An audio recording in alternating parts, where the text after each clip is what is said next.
Hello everyone! Today I'm going to explain and show you how I paint a jellyfish. I find jellies to be an interesting subject matter because you can be very creative with colors, how the paint flows and is used, and by doing this, it just helps you develop your own style and flair. Since the background of my jelly is water, I just want to use a simple wash technique. So I do that by washing my brush off and just applying water with my brush. Then I apply the paint to the tip of my brush and tap it right into that water. This helps the paint flow. I will move the paper around a little bit, kind of getting the two colors that I have down to blend together. But I also always use a paper towel in the other hand, and I blot as I go. This can lighten up an area, or it can take out a little spot that you really didn't want to be so heavy in that area. For this painting, I'm using a pan of Prang watercolors. So they are school grade watercolors.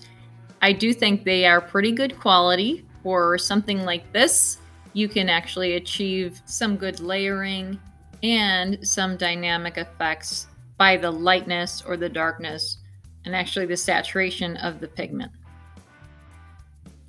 I like to use a lot of water in my paintings. Therefore, I need a good quality watercolor paper. For this painting, I'm using a Canson 140-pound watercolor paper. I did not stretch this paper, although I did tape it down to a board to keep it from warping too much. This is a pretty good quality paper. It's not very expensive. I've used it quite a bit, so I'm comfortable with using it as is for this painting. And there goes a cute little ruffly cnidarian. And the thing that makes these so unique is there's different types. There's 11,000 species of jellyfish, so you can make yours however you want to. And something like this, where it has very long tentacles, a different kind of oral arm in the center, you can shape your composition by how you float the tentacles around in the water and move the lines.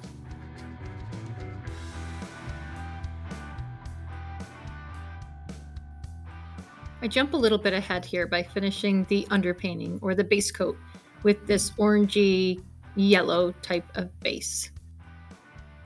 By using those lighter colors, the lighter tones, as my base coat, I can layer up the darker colors. So I let that base coat dry first. Then I start with some red. And I do around my edges with a graded wash. So I'm using a lot of paint with not much water along the edge of the bell of the jelly.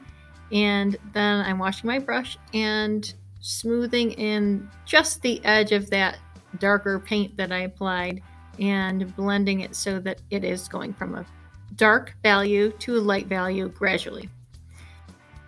I pick up some blue paint and shade any of the tentacle areas that I see are overlapped and they're behind, where they'll have a little bit of a shadow on it.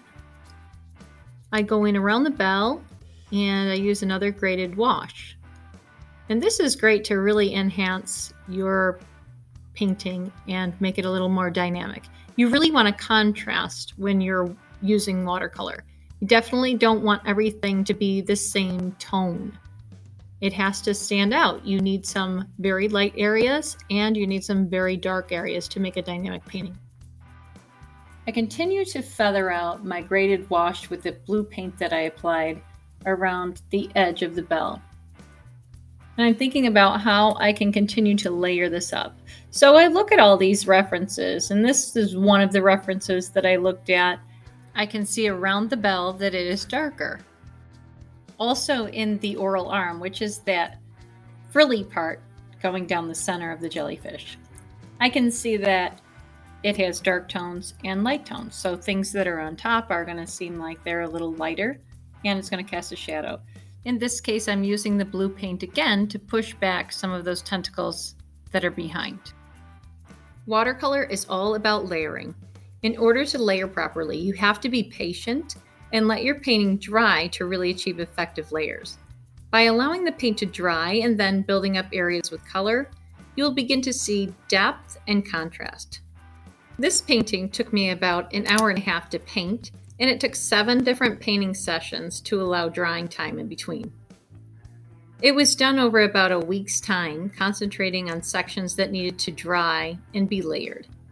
In between sessions, I analyzed what needed to be done and thought of what I could do to enhance my piece. When I was just about done, I took a couple pictures of it and played around with different filters on my phone. I knew I needed something more for an interest factor.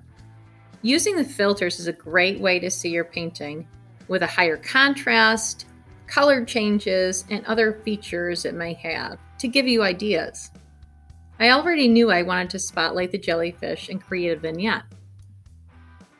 I felt like I wanted to create a little more of a dramatic effect along with the vignette. I was thinking how a camera could capture light effects in water, like maybe a beam of light. Then I thought of bubbles and the starlight effect filter on my camera, and I wanted to try it. So I practiced how I could achieve this on one of my scrap jellyfish paintings. I traced and cut different size circles out of tagboard and laid them around my dry painting, overlapping small and large sizes and separating some. Once I had the layout the way I wanted, I started by figuring out that I wanted only red, pink, and yellow circles. Remember, I figured this out on a scrap painting first. Then I started with the red by painting the back of the circle with red watercolor and printing the circle by simply pressing down around the entire circle. I let most of the red dry, then repeated the process creating the yellow prints. It was really fun trying something a little different, and I think it came out pretty neat. When planning and laying out my design, I started drawing the jellyfish with pencil. Then I traced the lines with a fine point Sharpie and erase the pencil marks. I rarely trace my designs for a watercolor painting with Sharpie, although I wanted to try it in this particular case. The dark lines draw your eyes directly to them. So, as I was painting, I began thinking of how I could balance this piece.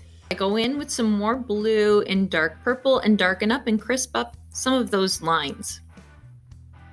Creating a vignette with black and dark blue paint helps to draw your eye around the piece. This was a major process of layering. Black is a harsh color to handle. I want to keep the transition of the black from dark to light smooth, so I'm slowly building up the layers to prevent too much staining where I don't want it. I think I'm just about done here. Adding the finished touches, I look to see if the composition works on the edges by placing a mat over the top. It's good. Now which way to go, horizontal or vertical? Let me know in the comments below. I hope you enjoyed learning my methods of watercolor painting this jellyfish. Subscribe below and I'll see you next time.